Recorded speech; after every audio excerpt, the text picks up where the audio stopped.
Bienvenue au balado du Forum Jeunesse pan-canadien. Je suis Sue Duguay, présidente de la Fédération de la jeunesse canadienne-française, et j'ai le plaisir de te présenter cette série de conversations portant sur le thème de la diversité, thème sélectionné par les jeunes pour cette première édition virtuelle de l'événement. Chaque épisode sera l'occasion de s'entretenir avec un conférencier ou une conférencière du forum et de capturer les témoignages de celles et ceux qui ont assisté aux ateliers afin de te permettre à toi aussi de devenir allié de la diversité. Voici le thème abordé dans cet épisode, la diversité corporelle.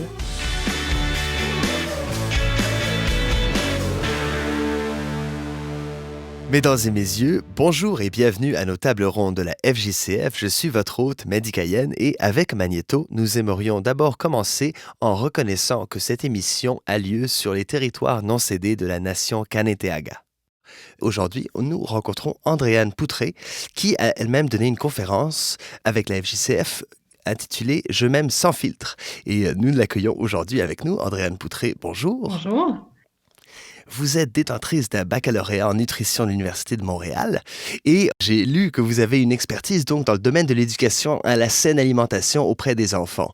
Ce qui a fait que pendant plusieurs années, vous avez cumulé des expériences dans la gestion de projets et à travers des mandats variés, vous avez pu travailler avec des parents, des jeunes, des enseignants, des éducateurs, des éducatrices, donc une variété de publics pour faire avancer justement cette saine nutrition dans plusieurs sens du terme d'ailleurs, à travers de la rédaction d'articles de blog, l'animation d'ateliers, la création d'outils d'éducation. De deux choses l'une. D'abord, vous avez joint récemment l'équipe d'Équilibre en 2020 à titre d'agent de développement. Ça, j'ai hâte qu'on en parle. Et justement, comme je le mentionnais plus tôt, vous avez présenté cette conférence qui s'intitule « Je m'aime sans filtre ». Alors, si vous voulez bien, en guise de bonjour, nous décrire votre travail au sein de l'organisme à but non lucratif dont vous êtes agent de développement et ensuite, qu'est-ce qui vous a mené à la création de cet atelier « Je m'aime sans filtre ». Oui, Équilibre, je peux peut-être glisser un mot sur notre organisme, qui est un organisme à but non lucratif. Notre mission, c'est vraiment de diminuer et de réduire les problèmes liés à l'image corporelle. Donc, on a différentes campagnes de sensibilisation. On développe aussi des programmes pour les écoles, des messages aussi plus grand public qu'on partage sur nos réseaux sociaux pour, en fait, aider les gens à développer une image corporelle positive. Pour aussi qu'on parle de plus en plus de diversité corporelle, qu'on mette de l'avant la diversité corporelle également. Donc, on a vraiment plusieurs façons de s'y prendre, là. Donc, que ce soit à travers des campagnes, comme je disais tantôt, ou des outils de sensibilisation. Mm-hmm. Oui. Puis, donc, c'est ça, j'ai joint l'équipe en 2020, l'année passée. Donc, j'ai surtout travaillé pour un projet en petite enfance, donc pour outiller les intervenants de tous les milieux de la petite enfance. Puis, j'ai aussi, je collabore, là, c'est ça, j'ai des collègues formidables aussi qui travaillent sur plein de projets super stimulants, dont une campagne qui s'appelle le prix Équilibre. C'est à chaque année, puis on est vraiment là-dedans actuellement. Donc, c'est vraiment pour récompenser des initiatives. Ça se passe principalement au Québec, là, mais les messages sont les mêmes là, partout à travers le Canada. Donc, pour féliciter les initiatives qui promouvoient la diversité corporelle.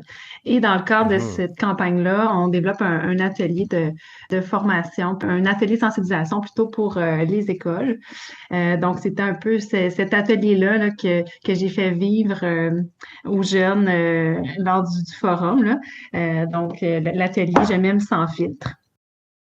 Et ce que je trouve très intéressant de l'approche de cet atelier, c'est que, alors que le reste de votre travail est plus basé, si on veut, sur une infrastructure qui serait guidée vers les gens qui encadrent ces jeunes, tels que le personnel enseignant, les districts scolaires, etc., là, il y a vraiment un élément où vous allez directement parler à finalement une tranche de la population qui est certainement aux prises avec justement les réseaux sociaux. Il y a donc ce moment où on va sur le terrain, si on veut, par le biais de l'atelier, n'est-ce pas? Oui, exactement. Donc, sur le terrain virtuellement pour cette année. Mais oui, c'était le fun d'entendre le pouls des jeunes, puis aussi entendre leurs idées, là, parce que c'était le but de l'atelier aussi de voir comment chaque personne, on peut contribuer justement, entre autres, à la diversité corporelle sur les plateformes de réseaux sociaux.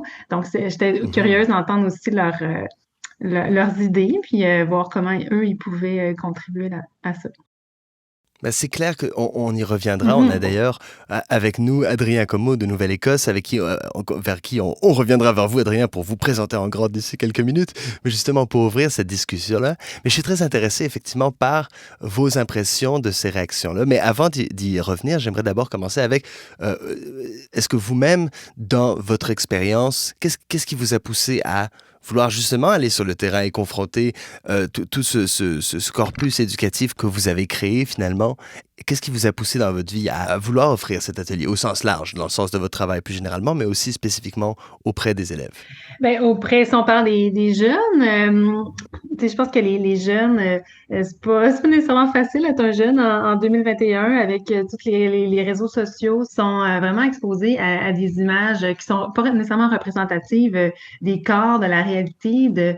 Donc, on voit souvent des modèles de beauté irréalistes sur les réseaux sociaux. Puis, c'est sûr que ça peut les amener ça peut leur amener beaucoup de pression à se conformer à ces modèles-là. Donc, je pense que c'est important de sensibiliser, conscientiser les jeunes à développer leur esprit critique par rapport à ça, puis donc d'aller les rencontrer pour leur parler. Je pense que c'est vraiment très, très riche comme rencontre. Puis aussi, ben, autant ça part à la petite enfance, mais aussi à l'adolescence, où on est beaucoup en construction de notre identité, de notre estime de soi, qu'on se compare beaucoup avec les autres, où on développe notre image corporelle aussi. Donc, pour nous, de cibler les jeunes, c'est super pertinent.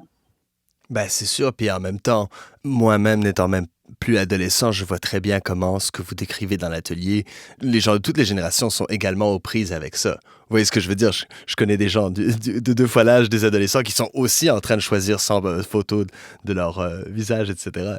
Et donc, c'est des trucs avec lesquels on est encore aux prises. Et justement, je voulais voir avec vous, dans les réactions, justement, je suis sûr qu'il y a beaucoup d'éléments que vous discutez avec les jeunes avec lesquels ils et elles sont déjà familiers. Mais est-ce qu'il y a des réponses qui vous surprennent, des perspectives qui vous ont surpris jusqu'à maintenant lors des conférences? Ben en fait, je lançais l'atelier en posant la question aux jeunes si selon eux, le fait de modifier ces photos sur les réseaux sociaux, par exemple en utilisant un filtre, ben si selon eux, ça avait l'impact que ça avait sur la norme sociale de beauté, si c'était pire, moins pire ou pareil que quand un magazine retouche une photo, par exemple, sur leur page couverture. Puis, ce qui était quand même intéressant, c'est qu'au début, les avis étaient quand même partagés, mais la majorité, je dirais, disait plutôt que c'était pareil comme impact sur la norme sociale. Mais après l'atelier, c'était un peu le but de l'atelier, puis on pourra en reparler là, probablement plus en détail, mais je pense qu'il y avait un peu cheminé là-dedans parce que la plupart là, trouvaient finalement que c'était peut-être pire, finalement, l'impact sur la norme sociale. Puis ça s'expliquait entre autres par le fait que justement quand c'est nos amis, quand c'est notre entourage, quand c'est nos pères qui publient des photos qui sont retouchées, qui ont été minutieusement sélectionnées, ben c'est sûr que la pression peut être encore plus grande parce que c'est pas une star, un acteur, une actrice que tu rencontreras jamais. Là, c'est ton ami, c'est ton collègue, c'est ton entourage. Donc c'est un peu l'idée aussi de l'atelier, de leur faire réaliser ça. Puis je pense que, en tout cas, selon les réponses que j'ai eues au début à la fin de l'atelier, je pense que ils avaient progressé dans leur réflexion. Mais aussi, je pense qu'ils étaient déjà sensibilisés. C'est sûr que les jeunes au forum, je pense que c'est des jeunes déjà super sensibilisés puis très déjà sûrement avec un esprit critique bien développé, mais je pense qu'il y avait déjà cet esprit-là d'être à l'affût de ça, puis d'être conscient que les images là, qui sont véhiculées sur les réseaux sociaux sont loin d'être la réalité finalement. Donc, c'est comme un Oui, embellissement de la exact. réalité Ouais. ou une partie de la réalité aussi. Oui, je pense que effectivement cette distorsion du réel est dans l'air du temps. Puis j'apprécie que le feedback que vous mentionniez justement est axé sur des éléments concrets. Et donc, pour ouvrir cette conversation, enfin, j'aimerais nous présenter tous ensemble Adrien Comeau qui nous joint en direct de Nouvelle-Écosse. Et dont, en fait, Adrien, vous me disiez vous-même dont vous vous souveniez qui avait participé à la conférence également. Bonjour Adrien. Oui, bonjour, comment ça va? Ça va très bien, merci. Et vous, comment allez-vous? Ça va très bien. Merci beaucoup de vous joindre à nous. C'est vraiment un grand plaisir. Il est quelle heure en ce moment en Nouvelle-Écosse? Ici, il est 16 heures. Il arrive 17h15. Formidable, merci. Je vais me coucher moins niaiseux à soir de savoir ça déjà. Alors, merci encore de nous joindre à nous. Et donc, si j'ai bien compris, vous avez participé à la conférence Je m'aime sans filtre de la FJCF offerte par Andréane. Est-ce bien ça? Oui, c'est ça. J'ai fait partie de plusieurs activités et une d'eux, c'était la conférence de Andréane. Excellent, excellent. Alors, avant d'ouvrir avec des questions plus concrètes, si on veut, j'aimerais d'abord ouvrir en vous cédant la parole. Si vous aviez des commentaires que vous aimeriez partager de votre ressenti de la conférence quand elle a eu lieu et ou par rapport à tout ce qu'on vient de se dire jusqu'à maintenant. Eh bien, je dois commencer en disant félicitations à Adrienne, c'était une très très bonne conférence. Vraiment une conférence qui a aidé à ouvrir les yeux à plusieurs personnes, je pense. Et vraiment une conférence qui a fait en sorte de pouvoir laisser les gens se sentir plus à l'aise d'eux-mêmes. Des félicitations que je partage, Andréane. Ben oui, c'est le fun d'entendre ça. On vous entend lever votre chapeau. C'est le défaut d'être seulement en audio. Oui. Et j'aimerais savoir justement, Adrien, quel a été justement votre ressenti suite à cet atelier-là, quant à le reste j'imagine que vous utilisez peut-être des réseaux sociaux aussi. Est-ce que vous diriez que vous avez observé un changement ou que ça vous a amené à réfléchir différemment à comment vous les utilisez?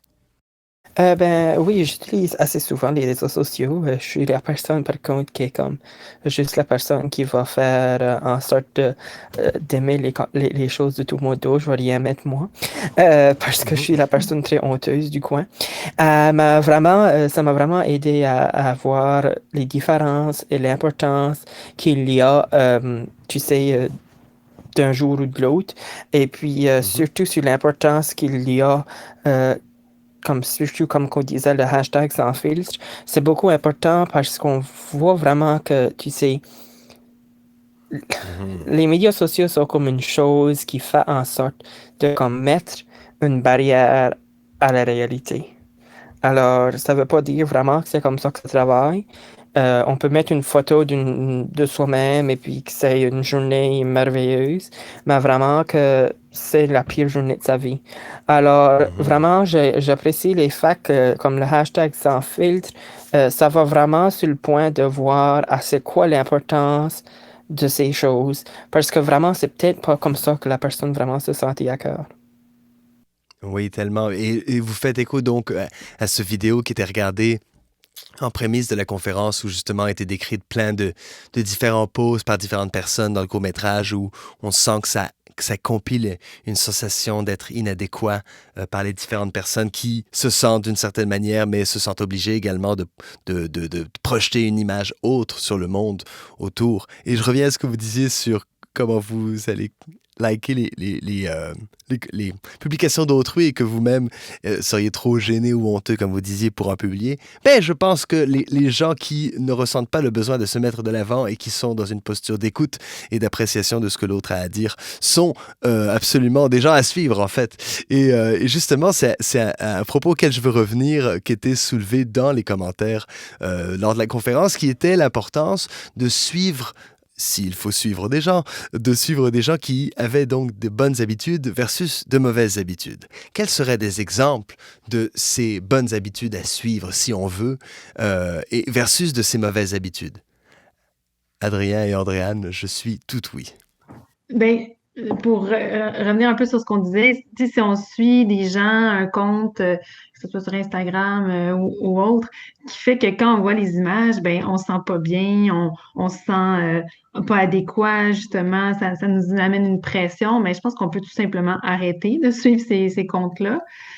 Puis, ben, de plus en plus, tu sais, là, il y a plein de gens qui, justement, promouvoient la diversité corporelle, qui mettent de l'avant que les photos sont pas retouchées, qui utilisent plus d'authenticité aussi dans ce qu'ils font. Donc, c'est de suivre ces gens-là inspirants parce que oui, il y a plein de gens inspirants qui mettent ça de l'avant aussi. Donc, les réseaux sociaux, ça n'a pas que du négatif, là. C'est vraiment pas ça l'idée à retenir. C'est que si on se sent pas bien en regardant certains comptes, ben arrêtons de les suivre puis allons plus vers des comptes qui font plus de place à la diversité corporelle.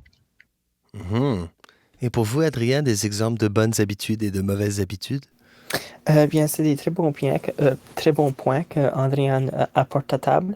Et c'est vrai, c'est des choses que c'est très facile à faire, d'arrêter de suivre cette telle personne ou autre chose.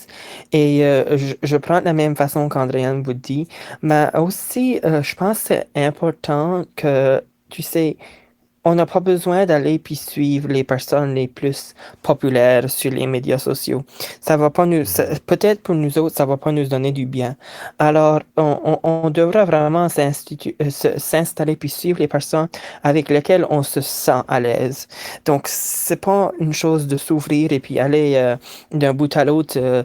Avoir le plus de followers sur Instagram ou etc. Juste pour pouvoir dire qu'on a ces choses.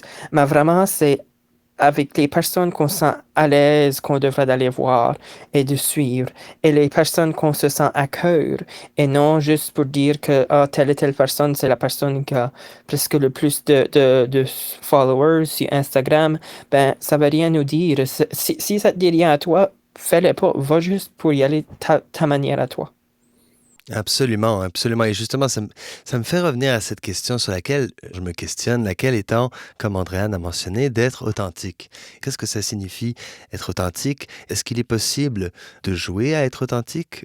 Qu'est-ce que ça signifie à vos yeux, être authentique? Ben, pour moi, être authentique, c'est représenter la réalité.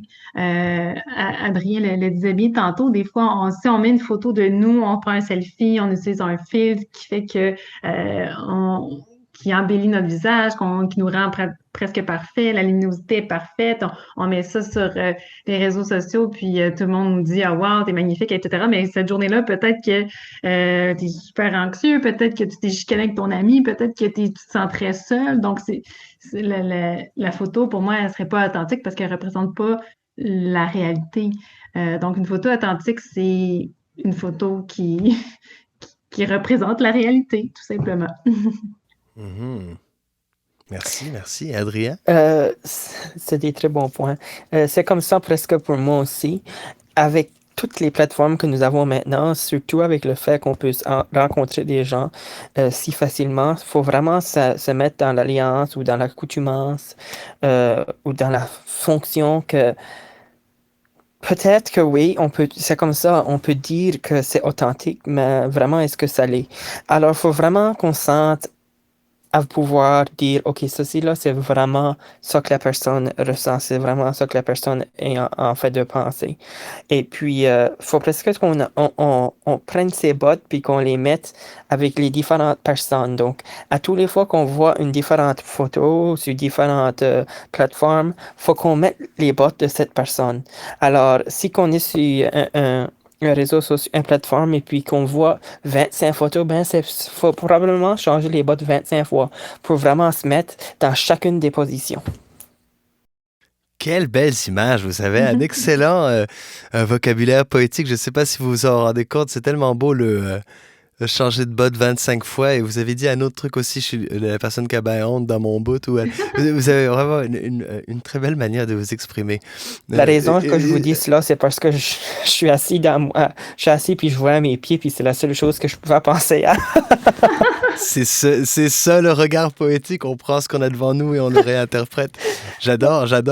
Et puis, en fait, justement, je suis heureux qu'on parle de tout ça et d'authenticité parce que, en fait, étant face à ma propre ignorance, j'ai googlé authenticité pour le sens étymologique du terme, essayant de venir au fond de mon dilemme quant au mot.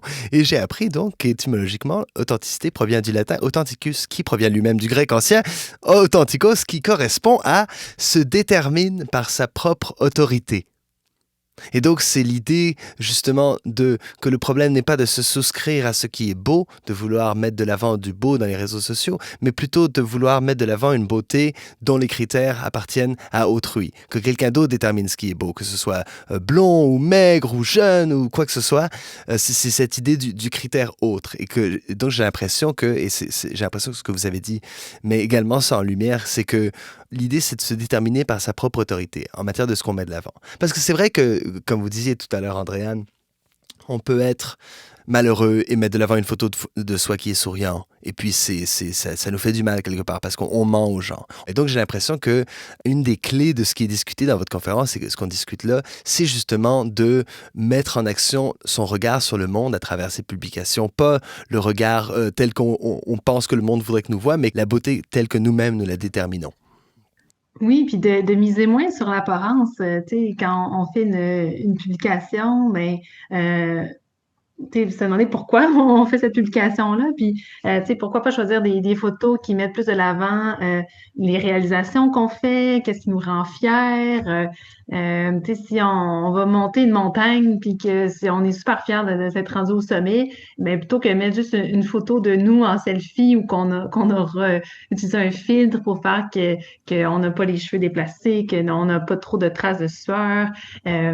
Pourquoi pas plutôt miser sur le fait que wow, j'ai gravi tous ces kilomètres-là, je suis fière. Donc, c'est ça qu'on veut mettre de l'avant, c'est pas notre apparence finalement. Donc, peut-être avoir Oui, cette absolument. réflexion-là avant de publier. Donc, c'est-à-dire qu'est-ce que je veux mettre de l'avant? Ouais. Ouais, absolument, absolument. Et justement, ça me fait ouvrir la question, justement, Adrien. Donc, si, imaginez que vous êtes une personne à côté de vous, que vous n'êtes pas vous-même, que vous vous regardez vous-même à la troisième personne, qu'est-ce que vous vous encourageriez, autre que justement nos belles faces, etc. Oui, c'est une très bonne question. Euh, Ouais, hein, c'est mon moment Dr. Phil de réseaux sociaux. Être comme, oui, mais...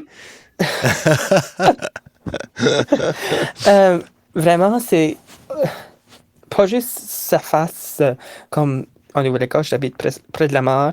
Ben, tout le monde en Nouvelle-Écosse, c'est juste à 66 km de la mer où est-ce qu'on nous est. Mais vraiment, moi, je suis comme à 2 km de la mer. Tous les fois, je vois la mer. Wow. Alors, moi, je suis un grand fan de la mer et de la plage, etc. Alors, pour moi, si que vous allez sur mes réseaux sociaux, c'est d'habitude toutes des photos de la plage, la mer ou bien les couchers de soleil parce qu'on a je sais pas, je veux pas faire ces personnes, mais je pense qu'on a les plus beaux couchers de soleil sur la planète ici à la baie Sainte-Marie. Alors, vraiment, c'est pas juste mon visage, mais ça, c'est comme tous mes sentiments. Alors, tu vas aller voir sur mon Instagram ou mon Facebook, puis tu vas voir toutes ces photos, ben, c'est là ce que je me présente. C'est comme ça que je me inspire. C'est comme ça que je me laisse à cœur. Alors, chaque personne a ses propres choses. Moi, c'est un coucher de soleil. Quelqu'un d'autre, ça peut être, je sais pas, leurs animaux de compagnie. Mais vraiment, chaque personne, c'est comme a leur propre façon de se montrer. Ça n'a pas besoin d'être par leur visage. Ça peut être tout simplement par un aspect de la nature. Tellement, exactement, c'est ça. C'est que ce qui traduit notre beauté, c'est notre regard sur le monde, en fait. C'est notre manière de regarder ce monde-là plutôt que notre face. C'est un peu comme Andréane disait, genre, plus que si t'arrives au bout de la montagne, ce qui est beau, c'est tout le processus de la chose. C'est pas soi-même qui se fait un selfie de sommet de montagne. Mhm. Et vous-même, Andréane, pour vous retourner la question, justement, si vous étiez cette personne extérieure, qu'est-ce que vous encouragez à publier pour actualiser ce regard sur le monde, si on veut? Oh, ouais, ouais, c'est vrai que c'est. Je m'attendais pas Oui, à hein, y répondre aussi. On dirait que j'avais pas. Ah ben oui, il faut bien, il faut bien.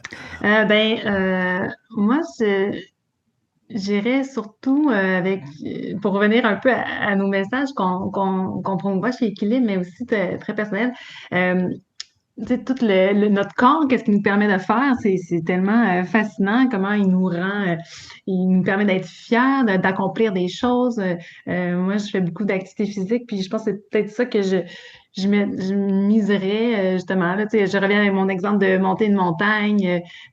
Donc, le fait d'être fier d'avoir accompli ça, de me lancer un défi, de pouvoir le réaliser grâce à mon corps. Donc, c'est peut-être plus ça que je mettrais de l'avant. Mhm. Euh, Je trouve que c'est absolument. Je trouve que c'est une perspective tellement intéressante, notamment parce que j'ai l'impression que plus que jamais, quand on va dans une classe et on demande aux élèves qu'est-ce qu'ils veulent faire quand ils seront grands, entre guillemets, beaucoup de gens, plus que jamais, disent qu'ils voudraient être YouTubers, right? C'est un peu ce truc-là de se mettre en scène, se projeter dans le monde. Et on a tous cette pression-là. C'est une pression que moi-même, comme vous aussi, j'ai déjà ressentie de « Ah, qu'est-ce que tu vas mettre dans le monde? Qu'est-ce que tu vas dire aujourd'hui? Tout le monde a publié. Comment tu vas ajouter à la conversation? » Et je pense que, comme vous le dites aussi, tous les deux, c'est vraiment constructif et sain de revenir à l'idée que ce qu'on traduit, c'est notre regard sur le monde et pas seulement notre présence dans le monde, le besoin de constamment prendre position, soit avec sa parole ou sa face, en fait, de se dire hey, « Salut tout le monde, c'est mon bon angle, etc. » Donc, je trouve que c'est vraiment des conversations qui sont utiles pour nous en ce moment, mais aussi à partager avec ses amis. C'est pour ça que je voulais faire l'exercice de se regarder à la troisième personne, parce que ultimement, je pense qu'on a tous des gens dans notre entourage qui bénéficieraient à différents degrés, à différents moments, de ce rappel, d'exister par leur propre autorité quant à leur beauté qu'ils projettent dans les réseaux sociaux. N'est-ce pas? Oui, puis ça ferait des fils, Instagram, Facebook beaucoup plus diversifiés probablement si on partait vraiment de nos intérêts profonds, puis de vraiment ce qu'on a envie de dire, et non si on le fait basé sur la pression qu'on a pour mettre tel contenu. Je sais pas si vous me suivez, là, mais Oui, parce qu'il y a ce qui, entre guillemets, marche, ne marche pas. oui, C'est pas un accident qu'on parle de retoucher des photos où notre face a l'air super hot et lisse et tout ça. C'est parce que typiquement, ce sont le genre de photos qui vont faire rage, qui vont obtenir plein de likes, etc. Il y a un gros rush de dopamine qui arrive, etc., quand on a plein de likes. Donc, effectivement, ce serait un peu fou de penser que quelque part dans notre psyché, on n'enregistre pas cette information en se disant « Ah, OK. » Oui, c'est Donc, d'essayer de ne pas rentrer dans ce cercle-là, mais tu sais, il ne faut pas se culpabiliser non plus si on le fait, là, parce que c'est dur de ne pas rentrer dans ce cercle-là, justement, de voir des photos parfaites, donc de vouloir nous-mêmes publier des photos parfaites. C'est juste normal, tu sais, de vouloir adhérer à ça. Fait qu'il ne faut pas non plus trop se culpabiliser si on le fait, mais c'est juste d'en prendre conscience puis essayer de sortir de ce cercle-là, de publier soi-même ses photos qui sont parfaites, mais plutôt de se dire, ben, pourquoi est-ce que je suis obligée d'utiliser un fil? Pourquoi je le ferais? Donc, se questionner par rapport à ça pour essayer puis c'est d'y aller petit à petit, là aussi, c'est... Et puis quand vous prenez une photo, après vous prenez la première shot, ou la première fois vous prenez la photo, utilisez celle-là, elle est probablement bonne. Ah, mais c'est ça que je trouvais drôle, justement, de lire les commentaires. C'est que finalement, c'est tellement naturel de prendre plein de photos et de chercher la bonne, parce qu'on veut tous accéder à une forme de beauté. Je pense qu'on la mérite tous, effectivement. Et que finalement, et c'est comme ce que vous disiez tantôt, tant qu'on est la personne qui détermine par sa propre autorité quelle est cette beauté, si on veut. Est-ce qu'il y a des commentaires que vous voudriez partager avec nous avant que je vous laisse pour aller continuer à publier sur mon Facebook? Ben non, dans le fond, nous, tu sais, si je peux rappeler tout simplement l'idée de l'atelier, c'était de réaliser que on est tous, on contribue tous un peu à cette norme sociale-là de beauté. Donc, on peut tous y contribuer positivement en publiant des choses plus authentiques sur nos réseaux sociaux. Donc, ça va avoir un impact positif sur la norme sociale. Donc, tu sais, c'est pas juste l'industrie, c'est pas juste les stars et les YouTubers et Instagram je sais pas en français, qui ont leur rôle à jouer, mais c'est tout le monde qui peut contribuer par ses actions. Oui, ça revient à dire qu'on est tous influenceurs. Oui! Et influenceuses. Il n'y a pas que ces joyeux élus qui nous vendent des energy drinks entre deux posts Instagram. Exactement. Adrien, à vous la parole pour nous envoyer dans le monde avec toutes ces bonnes idées. J'aime vraiment les points dont Adrien vient d'apporter. Et la seule autre chose que j'aimerais ajouter, c'est que laissez-vous pas comme filtrer par les autres. Là, comme vraiment, là, c'est vous autres. Oui, on peut tout aller sur Instagram, on peut tout aller sur Facebook et voir des super belles choses, mais c'est pas vous autres. Laissez-vous, vous autres, même, prendre juste une petite marche et puis vous mettre, vous autres, en situation. Embarquez dans vos propres bottes. Adrien, je vous implore, écrivez des poèmes. Tout ce que vous venez de dire là, c'est tellement bon. Laissez pas les autres, vous laissez filtrer par les autres dans l'optique. Tout ce qu'on disait sur les filtres, laissez pas les autres marcher dans vos bottes. C'est extraordinaire, Adrien. Je vous embrasserai, mais avec le COVID et le téléphone, c'est compliqué. Je vous implore, s'il vous plaît, écrivez. Vous avez un sens poétique avéré. Je tiens à vous remercier, Adrien Como, live de Nouvelle-Écosse, et Andréane Poutré d'avoir pris le temps de discuter avec nous de cette conférence Je m'aime sans filtre. C'était un plaisir et un honneur pour moi-même et pour toutes nos auditrices et nos auditeurs, j'en suis sûr. Mais merci. Alors, passez une bonne soirée. Ça, c'était un grand plaisir. Merci beaucoup. À la prochaine.